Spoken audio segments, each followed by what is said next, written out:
تو ان کے پیٹ میں حمل ٹھہر گیا. فحملته فانتبذت به مكانا قصيا. حضرت مریم علیہ السلام حاملہ ہو گئی. ابھی ان کے دل کے اندر ایک کیفیت طاری ہے. فأجاءها المخاض إلى جذع النخلة. وہ اپنے مکان میں جہاں پر عبادت کرنے کے لیے گئی تھی، یہ انوکھا واقعہ ان کے ساتھ پیش آیا. وہ حاملہ ہو گئی، حالانکہ نہ کسی مرد کی ملاقات ان سے ہوئی، نہ کسی مرد کے ساتھ انہوں نے نعوذ باللہ منہ کالا کیا. اس کے باوجود جب ان کا حمل ٹھہرا تو وہ اللہ کے حکم کو مد نظر رکھتے ہوئے اپنے گھر سے نکل کر ایک جگہ پر چلی گئی. فأجاءها المخاض إلى جذع النخلة. جب حمل کا وقت بالکل قریب آیا، پیدائش کا وقت، بچے کی پیدائش کا وقت بالکل قریب آیا، تو اللہ تعالیٰ نے یہ انتظام کیا. جبرائیل علیہ السلام آئے اور آ کر ان سے کہا کہ اب آپ کے کھانے کا انتظام اللہ نے ایسے کیا کہ آپ جس جگہ پر ٹھکانہ بنائی ہوئی ہے وہاں اس کے نیچے اللہ نے ایک پانی کی نہر جاری کر دی. اس پانی کو استعمال کیجئے. الی جذع النخلہ، ایک کھجور کا درخت ان کے سامنے اللہ تعالیٰ نے لگا دیا. یہ کیفیت جب ان کے اوپر طاری ہوئی تو ظاہر سی بات ہے، ایک کنواری شریف خاندان کی لڑکی، اس کی زبان پر یہی آتا ہے، ان کی زبان پر بھی یہی الفاظ آئے. قالت یا لیتنی مت قبل هذا وکنت نسیا منسیا. کہ کاش یہ دن آنے سے پہلے میری موت میرے ساتھ آ جاتی، موت مجھے آ کر، موت مجھے انتقال ہو جاتا میرا، میں مر جاتی، لیکن یہ دن دیکھنا مجھے نہ پڑتا. ابھی اللہ کی طرف سے تسلی آنے والی تھی. وکنت نسیا منسیا، کہ کاش کہ میں ایسی ہو جاتی کہ بھولی بسری ہو جاتی، مجھے کوئی پہچانتا نہ، اور میں ختم ہو کر مر جاتی، مٹ جاتی، اور مجھے کوئی یاد کرنے والا بھی نہ ہوتا. ایسا دن آنے سے اچھا تھا کہ میں اس دنیا میں ہی موجود نہ رہتی. فناداها من تحتها الا تحزني قد جعل ربك تحتك سريا. پھر حضرت مریم علیہ السلام کو اللہ تعالیٰ نے حکم دیا، وَهُزِّي إِلَيْكِ، یہ جو درخت اللہ نے تمہارے سامنے لگایا ہے، اس درخت کو ہلانا. جب بھی تمہیں بھوک لگے تو اس کھجور کے درخت کو ہلاؤ تاکہ وہ کھجور کے درخت سے کھجور نیچے گریں تو تم اس کو اٹھا کر کھا لو. مفسرین یہاں فرماتے ہیں اللہ تعالیٰ کی قدرت تو یہ تھی کہ اللہ تعالیٰ کھجور، تیار شدہ کھجور ان کے سامنے لا کر رکھنے پر قادر تھے. فرشتے کو حکم دیتا تو جیسے ابراہیم علیہ السلام نے اسماعیل علیہ السلام کو ذبح کرنا چاہا تو اللہ نے ان کو ہٹا کر ایک فرشتے کے ذریعے سے دمبا لا کر ان کے سامنے رکھ دیا. ویسے اللہ قادر تھا کہ جنت سے بنے بنائے تر و تازہ کھجور لا کر ان کے سامنے رکھ دیتا. لیکن اللہ نے حکم دیا کہ اے مریم، یہ جو درخت تمہارے سامنے ہم نے رکھا ہے، اس درخت کو تم ہلاؤ. مفسرین فرماتے ہیں کہ اللہ چاہتے ہیں کہ رزق اللہ کی طرف سے اسی وقت عطا کیا جاتا ہے جب بندہ اس رزق کے لیے کوشش بھی کرے. اللہ اس نقطے کے ذریعے سے بیان کرنا چاہتے ہیں کہ اگر تم روزی حاصل کرنا چاہتے ہو تو گھر بیٹھ کر حاصل نہیں کر سکتے. اس کا مطلب یہ نہیں ہے کہ اللہ تعالیٰ تمہیں جہاں چاہے روزی پہنچانے پر قادر نہیں ہے، قادر ہے، بلکہ اللہ تعالیٰ چاہتے ہیں کہ تم کچھ اسباب بھی اختیار کرو، کچھ ذریعہ بھی تم اختیار کرو. تو اللہ نے مریم علیہ السلام سے کہا یہ جو درخت ہے تم اس کو ہلانا پڑے گا. جب اس کو ہلاتی تھی تو وہ کھجور نیچے گر کر آتا تھا. یہاں مفسرین ایک نقطہ یہ بھی بیان کرتے ہیں کہ اللہ تعالیٰ نے حاملہ عورت کے لیے، حضرت مریم علیہ السلام کے لیے کھجور کا انتخاب اس لیے فرمایا کہ یہ حاملہ عورت کے لیے بہت زیادہ مفید ہوتا ہے. اس کے اندر گرمی ہوتی ہے، پیدائش کے وقت آسانی کے ذریعے سے بچے کی پیدائش ہو سکتی ہے. تو اللہ تعالیٰ نے حضرت مریم علیہ السلام کو کھجور کا انتخاب اسی لیے فرمایا. فَكُلِي وَاشْرَبِي، جبرائیل علیہ السلام نے، فرشتے نے کہا کہ اب جب تک ولادت نہ ہو جائے یہیں پر آپ کو قرار پکڑنا پڑے گا، اور یہ جو درخت اللہ نے دیا ہے اور جو نہر اللہ نے دی ہے اس کے ذریعے سے کھاؤ اور پیو اور اپنی آنکھوں کو ٹھنڈک پہنچاؤ.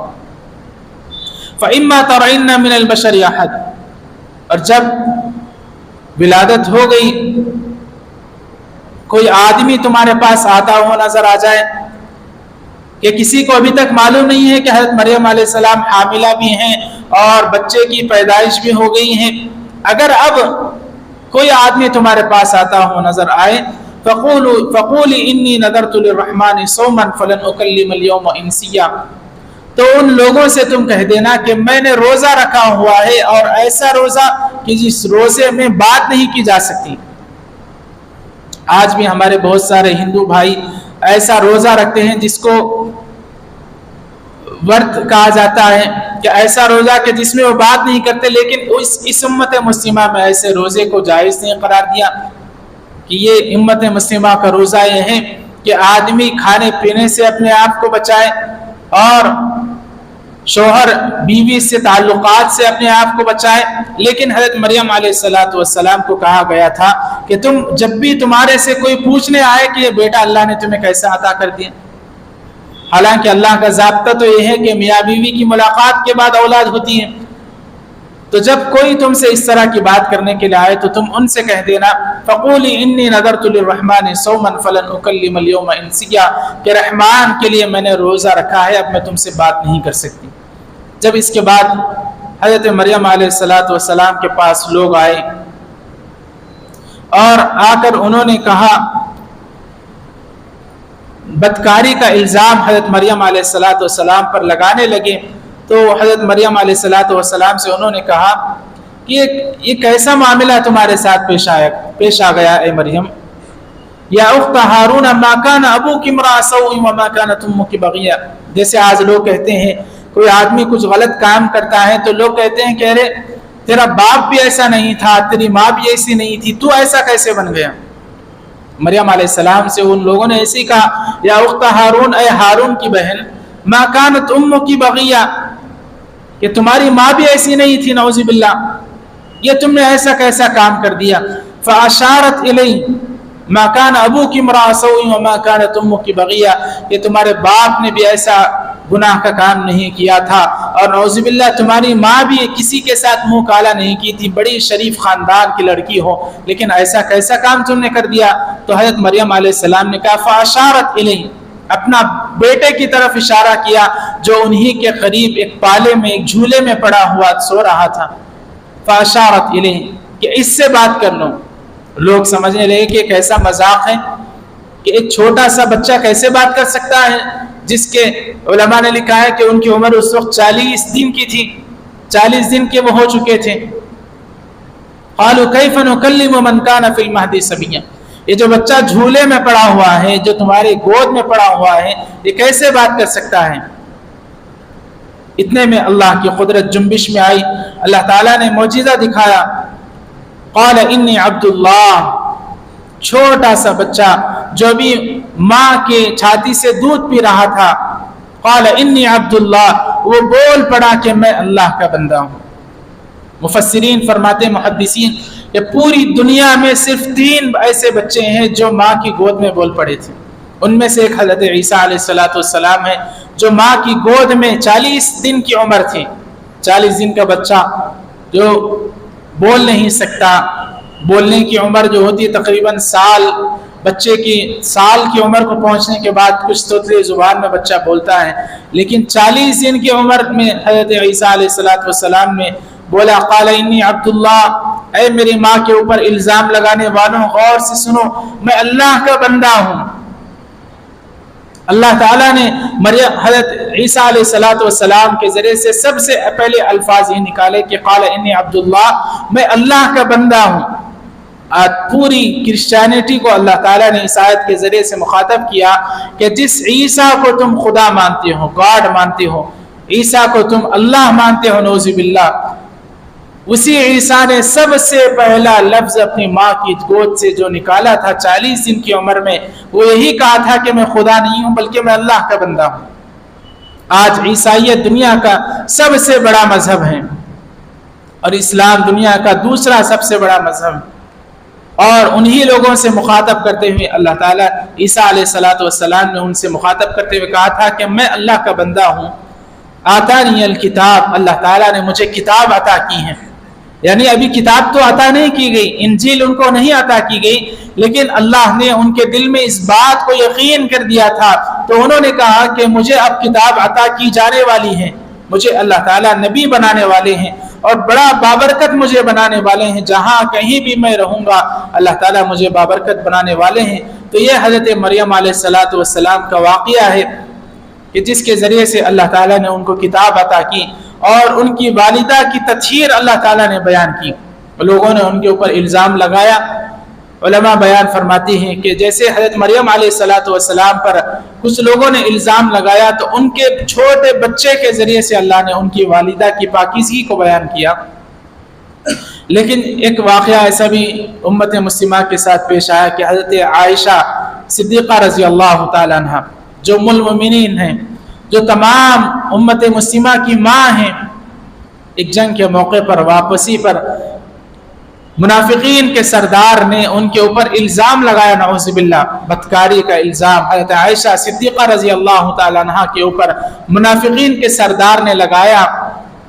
تو اللہ تعالیٰ نے قرآن مجید میں پارے 18 کے اندر سورہ نور کی آیتوں کو نازل کر کے حضرت عیسیٰ علیہ السلام کی تطہیر کو بیان کیا، ان کی پاکیزگی کو بیان کیا۔ جب حضرت مریم علیہ السلام کی پاکیزگی کو بیان کرنے کا موقع آیا تو اللہ تعالیٰ نے حضرت عیسیٰ علیہ السلام کے ذریعے سے، بچے کے ذریعے سے بیان کیا، لیکن حضرت عائشہ صدیقہ رضی اللہ تعالیٰ عنہ کی پاکیزگی کو بیان کرنے کا موقع آیا تو اللہ تعالیٰ نے خود قرآن مجید میں آیتوں کو اتار کر اللہ تعالیٰ نے ان کی پاکیزگی کو بیان کرا۔ پارہ 16 کے اندر ایک اور سورت اللہ تعالیٰ نے رکھی ہے، سورہ طٰہٰ، جس کو سورہ کلیم بھی کہا جاتا ہے، یعنی حضرت موسیٰ علیہ السلام کے نام سے اس سورت کو یاد کیا جاتا ہے، اس لیے کہ اس سورت کے اندر اللہ تعالیٰ نے بہت زیادہ حضرت موسیٰ علیہ السلام کے واقعے کو بیان فرمایا۔ اور یہی وہ سورت ہے کہ جب ایک شخص حضرت محمد صلی اللہ علیہ وسلم کو نعوذ باللہ قتل کرنے کے ارادے سے نکلے تھے کہ نعوذ باللہ رسول اللہ صلی اللہ علیہ وسلم کو قتل کر دیں، اور پورا مکے میں جو طوفان، ایک کوہرام برپا ہے اسلام لانے کی وجہ سے، مسلمان مکے کو بالکل لوگ اسلام میں داخل ہوتے جا رہے ہیں، تو نعوذ باللہ نبی کو قتل کر دیا جائے تو کسی کی ہمت نہیں تھی کہ نبی کو قتل کر سکے، لیکن ایک شخص کے اندر ہمت تھی، وہ نبی کو قتل کرنے کے ارادے سے نکلے تھے۔ تو یہی وہ صورت تھی کہ نبی کو قتل کرنے جانے والے حضرت عمر اس صورت کو پڑھ کر، اسی صورت کے ذریعے سے وہ اسلام میں داخل ہوئے۔ یہ وہ صورت ہے جس میں اللہ تعالیٰ نے حضرت موسیٰ علیہ السلام کا واقعہ تفصیل سے ذکر کیا کہ حضرت موسیٰ علیہ السلام کے بارے میں اللہ نے فرمایا کہ حضرت موسیٰ علیہ السلام کی بیوی حاملہ تھی، حضرت شعیب علیہ السلام کی وہ صاحبزادی تھیں اور حاملہ تھیں، وہ ایک راستے سے نکل کر جا رہی تھیں، تو بالکل ولادت کا وقت قریب آیا تو ایک پہاڑ کے قریب انہوں نے اپنا ٹھکانہ بنایا، اور حضرت موسیٰ علیہ السلام نے دیکھا کہ بہت زیادہ ٹھنڈک ہے، سردی ہے، اور بیوی بالکل ولادت کے قریب ہے، ابھی حمل ہونے کے قریب ہے، تو انہوں نے دیکھا کہ کہیں آگ نظر آ جائے تاکہ آگ لے آئے اور حرارت ان کی بیوی کو کچھ میسر آئے۔ تو ایک پہاڑ پر ایک آگ نظر آئی، آگ لینے کے لیے اس پہاڑ کے اوپر چڑھے، کوہ طور جس کو کہا جاتا ہے۔ تو اللہ تعالیٰ نے حضرت موسیٰ علیہ السلام سے کہا کہ اے موسیٰ علیہ السلام آگ لینے کے لیے گئے، اللہ تعالیٰ نے ان سے کہا کہ ہم اب تمہیں نبی بنانے والے ہیں۔ اسی لیے کسی شاعر نے کہا کہ خدا کی قدرت کا موسیٰ سے پوچھئے احوال، کہ آگ لینے گئے نبوت اللہ تعالیٰ نے عطا کر دی۔ تو حضرت موسیٰ علیہ السلام کو وہاں اللہ تعالیٰ نے نبی بنا دیا، اور ایک موقع پر اللہ نے حضرت موسیٰ علیہ السلام سے پوچھا کہ وما تلک بیمینک یا موسیٰ، کہ اے موسیٰ یہ تمہارے ہاتھ میں کیا ہے؟ تو ہم موسیٰ علیہ السلام نے کہا قال ہی عصائی، اے اللہ یہ میرے ہاتھ میں ایک لاٹھی ہے، میں اپنی آنکھوں سے اس کو دیکھ رہا ہوں کہ ایک لاٹھی ہے، اتوکا علیہا واہش بہا علی غنمی، اے اللہ میں اس لاٹھی کے ذریعے سے ٹیکا لیتا ہوں، اپنی بکریوں کے لیے درخت کے اوپر اس لاٹھی کو مار کر ان کے لیے چارے کا انتظام کرتا ہوں، پتے ان کے لیے جھاڑنے کا انتظام کرتا ہوں، اور بہت سارے کام ہیں اس لاٹھی کے ذریعے سے میں لیتا ہوں۔ اللہ نے فرمایا قال القی یا موسیٰ، اے موسیٰ اس لاٹھی کو زمین پر ڈال دو. فَأَلْقَاهَا جب موسیٰ علیہ السلام نے اس کو زمین پر ڈال دیا فَإِذَا هِيَ حَيَّةٌ تَسْعَىٰ تو وہ ایک اژدہے کی شکل میں، ایک سانپ کی شکل میں موسیٰ علیہ السلام کے سامنے بن گیا. قَالَ خُذْهَا وَلَا تَخَفْ موسیٰ علیہ السلام سے کہا اللہ تعالیٰ نے کہ اے موسیٰ اس لاٹھی کو پکڑو، وَلَا تَخَفْ اور ڈرنے کی کوئی ضرورت نہیں ہے. سَنُعِيدُهَا سِيرَتَهَا الْأُولَىٰ جیسے ہی آپ اس لاٹھی اس اژدہے کو پکڑو گے تو وہ دوبارہ پھر لکڑی بن جائے گا، عصا بن جائے گا. تو اس کے بعد حضرت موسیٰ علیہ السلام کے تفصیلی واقعے کو اللہ تعالیٰ نے ذکر کیا. اے موسیٰ اذهب الى فرعون انه طغى جب نبوت آپ کو عطا کی گئی تو اللہ تعالیٰ نے موسیٰ علیہ السلام سے کہا کہ موسیٰ جاؤ، فرعون ہمارا بڑا باغی بن چکا ہے، سرکش بن چکا ہے، اور انا ربکم الاعلی کا دعویٰ کر رہا ہے، یہ کہہ رہا ہے کہ مجھ سے بڑا کوئی رب نہیں ہے، میں ہی رب ہوں.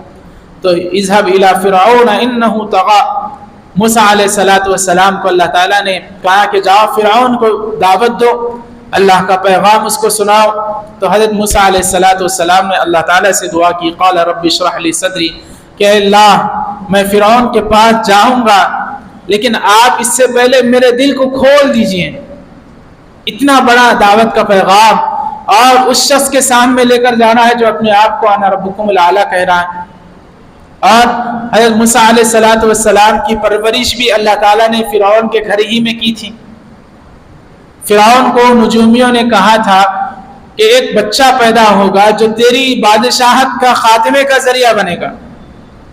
فرعون نے کہا کہ جن سالوں میں یہ بچہ پیدا ہونے والا ہے ان سالوں میں جتنے بھی مرد بچے پیدا ہو جائے ان کو قتل کر دو. کئی سال تک ایسا ہی کر دیا، بچہ پیدا ہوا قتل، بچہ پیدا ہوا قتل. باقاعدہ جس گھر کے بارے میں معلوم ہوتا تھا کہ یہاں حاملہ عورت ہے اور عنقریب اس کی ولادت ہونے والی ہے تو وہاں وہ ہتھیاروں کے ذریعے سے مسلح گارڈوں کو اس کے گھر کے بازو کھڑا کر دیا جاتا. جیسے ہی ولادت ہوئی فوراً بچے کو اٹھایا اور قتل کر دیا. تو بادشاہ کے پاس، فرعون کے پاس آ کر اس کے وزیروں نے کہا کہ آپ کہیں پگلا تو نہیں گئے بادشاہ سلامت؟ اتنا موت سے ڈر کہ پوری رعایا ختم ہو رہی ہے، یہ جوان کل بوڑھے ہو جائیں گے، ختم ہو جائیں گے، جوان ختم ہو جائیں گے، تو آنے والی جو نسل ہوگی کس پر آپ بادشاہت کریں گے؟ کس کے اوپر آپ اپنا راج چلانا چاہیں گے؟ کون آپ کی خدمت کرے گا؟ بچے پیدا ہوتے رہیں گے، جوان ہوں گے تو آپ کی بادشاہت کو ایک مستحکم ملے گا، استحکام ملے گا، آپ کی بادشاہت چلتی رہے گی. آپ ایسا کیوں کر رہے ہیں کہ بچوں کو قتل کر رہے ہیں؟ کئی ممالک نے ایک قانون بنایا تھا کہ 2 ہی بچے اچھے ہیں. آج کئی ممالک اس پر افسوس کر رہے ہیں. رشیا جو پوری دنیا کا جغرافیائی لحاظ سے سب سے بڑا ملک ہے، رشیا، اگر کسی ملک کی زمین سب سے زیادہ بڑی ہے تو وہ رشیا کی آج دنیا میں. آج وہ رشیا اس بات کو کہہ رہا ہے کہ جو جتنے زیادہ بچے پیدا کرے گا ہم اس کو اتنا زیادہ ہی حکومت کے جو اسکیمات ہیں، حکومت کے جو فیسلٹیز ہیں اس کو ہم زیادہ دیں گے. ابھی آندھرا پردیش میں چند ماہ قبل آندھرا کے سی ایم نے بھی اس بات کا اعلان کیا تھا کہ آندھرا پردیش میں جوانوں کی تعداد کم ہوتی جا رہی ہے. اس لیے آندھرا کے سی ایم نے اعلان کیا تھا کہ ہم ایک ایسی اسکیم لانا چاہتے ہیں کہ جس کے جتنے زیادہ بچے ہوں گے ہم اس کو اتنا زیادہ حکومت کے اسکیمیں دیں گے. تو یہی وہ ضابطہ ہے کہ اللہ تعالیٰ نے جو قرآن میں بیان فرمایا. تو فرعون بھی ایسا ہی بچوں کو قتل کر دیتا تھا. تو لوگوں نے آ کر اس سے کہا کہ بادشاہ کس پر آپ حکمرانی کریں گے؟ تو فرعون نے ایسا کیا کہ 1 سال بچوں کو چھوڑ دیا جائے گا جو پیدا ہوں گے اور 1 سال بچوں کو قتل کر دیا جائے گا. اللہ کی شان کے جس سال بچوں کو چھوڑنے کا سال تھا اس سال حضرت موسیٰ علیہ السلام کے بڑے بھائی حضرت ہارون علیہ السلام پیدا ہوں اور بچ گئے، قتل ان کو نہیں کیا گیا. لیکن جس سال قتل کرنے کا سال تھا اللہ کی قدرت اللہ دکھانا چاہتے تھے. حضرت موسیٰ علیہ السلام کی پیدائش ہو گئی. ماں ان کی گھبرا گئی. ماں اور بہن نے مل کر ایک صندوق میں حضرت موسیٰ علیہ السلام کو رکھا اور دریا کے کنارے لے جا کر اس بچے کو چھوڑ دیا. اور اللہ تعالیٰ نے ایسا قدرت کا مظاہرہ کیا کہ وہ درخت، وہ صندوق پانی میں لہلہاتا ہوا پانی میں تیرتا ہوا گیا. فرعون اپنے خادماؤں کے ساتھ اپنی بیویوں کے ساتھ بیٹھا ہوا تھا تو وہاں پر ایک صندوق نظر آیا تو خادمین کو بھیج کر اس صندوق کو منگوایا اور موسیٰ علیہ السلام کا وہ چھوٹا بچپنا تھا. آسیہ جو فرعون کی بیوی تھی جو بعد میں مسلمان ہوئی اور انہوں نے دیکھا تو فرعون سے کوئی اولاد ان کی نہیں تھی تو انہوں نے کہا کہ آپ کو تو اولاد ہونے سے نہیں, اللہ نے اپنی قدرت سے اتنا بہترین بچہ خوبصورت حسین و جمیل عطا کیا, ہم اس کو اپنے محل میں اس کی پرورش کریں گے. تو موسیٰ کو ایک دھکا لگا کہ کہیں یہی موسیٰ نہ ہو, فرعون کو دھکا لگا کہ کہیں یہ موسیٰ نہ ہو جائے. آسیہ نے اس کو سمجھایا. اللہ تعالیٰ نے اپنے نبی کی پرورش حضرت موسیٰ علیہ السلام کی فرعون کے گھر میں کی, فرعون کے ذریعے سے بچایا اور فرعون ہی کے گھر میں حضرت موسیٰ علیہ السلام کی پرورش کی. موسیٰ علیہ السلام کو معلوم تھا کہ فرعون کیسا خطرناک اور کیسا انسان ہے. تو حضرت موسیٰ علیہ السلام نے کہا کہ اللہ میں آپ سے مدد طلب کرتا ہوں, وَاحْلُلْ عُقْدَةً مِّن لِّسَانِي يَفْقَهُوا قَوْلِي, میرے زبان میں میرے منہ کے اندر جو گرہ لگی ہوئی ہیں, لکنت تھی حضرت موسیٰ علیہ السلام کی زبان میں, بولتے تھے تو بات صاف نہیں نکلتی تھی. تو اللہ تعالیٰ سے انہوں نے کہا کہ آپ میری زبان کی اس گرہ کو کھول دیجئے. کیسے ان کی زبان پر گرہ لگی تھی؟ پیدائش کے وقت تو بہت اچھے تھے, تو اس کا واقعہ یوں لکھا ہے کہ حضرت موسیٰ علیہ السلام جب فرعون کے محل میں پڑھ رہے تھے, ایک دن فرعون نے حضرت موسیٰ علیہ السلام کو اپنی گود میں لیا ہوا تھا. جلالی پیغمبر بننے والے تھے تو بچپن ہی سے جلال ظاہر ہوا. فوراً ایک تھپڑ فرعون کے اوپر حضرت موسیٰ علیہ السلام نے بچپن ہی میں مار دیا. فرعون کو کہیں نہ کہیں دل میں یہ بات کھٹکتی تھی کہ یہی موسیٰ ہونے والا ہے. تو جب مارا فرعون کو موسیٰ علیہ السلام نے, تو پھر اس کے دل میں اس بات کا مضبوط ارادہ ہو گیا کہ یہ موسیٰ ہے, اس کو ختم کر دینا چاہیے. تو حضرت آسیہ نے پھر اس کو سمجھایا. ظاہر سی بات ہے, تو جب اس سے کہا گیا کہ ہم ایک ایسا کھیل بچے کے سامنے رکھتے ہیں کہ ایک طرف جلتا ہوا آگ کا انگارہ رکھ دیتے ہیں اور ایک طرف سونے کے سکے رکھ دیتے ہیں, اور بچہ چمکتی ہوئی چیز کے سامنے ہی جاتا ہے. بچے کو چاہے سونے کے سکے نہیں بلکہ دینار دراہیم کا خزانہ بھی دے دے تو بچہ اس کی طرف نہیں جائے گا, چمکتی ہوئی چیز کی طرف جائے گا. حضرت موسیٰ علیہ السلام وقت کے نبی تھے, نبی بنائے جانے والے تھے, آپ کی طرف نہیں گئے دوسرے بچوں کی طرح, وہ سونے کے سکے کی طرف ہی جا رہے تھے. تو اللہ نے آسمان سے جبرائیل علیہ السلام کو بھیجا اور ان کا رخ آگ کے شعلے کی طرف کر دیا. حضرت موسیٰ علیہ السلام نے آگ کے ڈلے کو اٹھایا اور اپنے منہ میں ڈال لیا, جس کی وجہ سے ان کی زبان کے اوپر گرہ لگ گئی تھی. اسی گرہ کی بات موسیٰ علیہ السلام کر رہے ہیں کہ اللہ میں فرعون کے پاس جاؤں گا تو کیسے اس سے بات کروں گا, میری زبان میں لکنت ہے, اس زبان کی گرہ کو کھول دیجیے. اور ایک یہ بھی کہا اللہ تعالیٰ سے وَجَعَلْ لِي وَزِيرًا مِّنْ أَهْلِي, اللہ میں اکیلا جاؤں اس سے بہتر ہے کہ میرا ایک ساتھی مجھے دے دیجئے, اور ہارون اخی, میرا بھائی جو ہارون مجھ سے بڑا ہے, اس کو بھی آپ میرے ساتھ فرعون کے پاس بھیج دیجئے. تو اللہ تعالیٰ نے حضرت موسیٰ علیہ السلام کے بھائی حضرت ہارون علیہ السلام کو بھی نبی بنایا, اور دونوں کو کہا اذهبا الى فرعون انه طغى فقولا له قولا لينا لعله يتذكر او يخشى, کہ اے موسیٰ اور ہارون تم دونوں بھائی جو پیغمبر ہیں جاؤ فرعون کے پاس, فقولا له قولا لينا, اور جا کر فرعون سے بڑی نرمی کے ساتھ گفتگو کرنا. دعوت کا جو طریقہ بتایا جا رہا ہے وہ یہ ہے کہ فرعون کے پاس بھی جاؤ تو نرمی کے ساتھ. دعوت کا انداز یہ نہیں ہے کہ آدمی اس کی پوری ہسٹری کو لا کر بیان کر دے کہ تو ایسا تھا, تو ایسے ایسے کام کیا, تو ایسے ایسے گناہوں میں مبتلا تھا, بلکہ کہا گیا کہ دعوت کا طریقہ یہ ہے کہ فرعون جیسے سخت انسان کے پاس بھی جاؤ.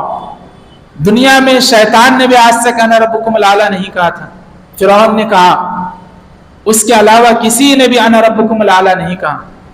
تو ایسے خطرناک ترین انسان اور ایسے انسان جس نے بچوں کو تک قتل کر دیا تھا, اس کے پاس بھیج رہے ہیں دعوت کے لیے. تو اللہ کہہ رہے ہیں کہ جاؤ تو نرمی کے ساتھ اس کو دین کی دعوت دینا, تاکہ وہ سمجھ جائے اور اللہ کے پاس آ جائے اور توبہ کر لے.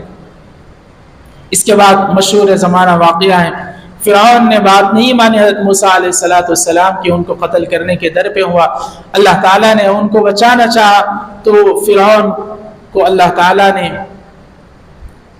حضرت موسیٰ علیہ السلام کے پیچھے پیچھے فرعون آ رہا تھا، تو اللہ نے حضرت موسیٰ علیہ السلام کو اور ان کے قبیلے کو دریا میں چھلانگ لگانے کا حکم دیا اور راستہ بنا دیا، اور فرعون کو اللہ تعالیٰ نے اسی دریا کے اندر غرق کر دیا اور ڈبا دیا۔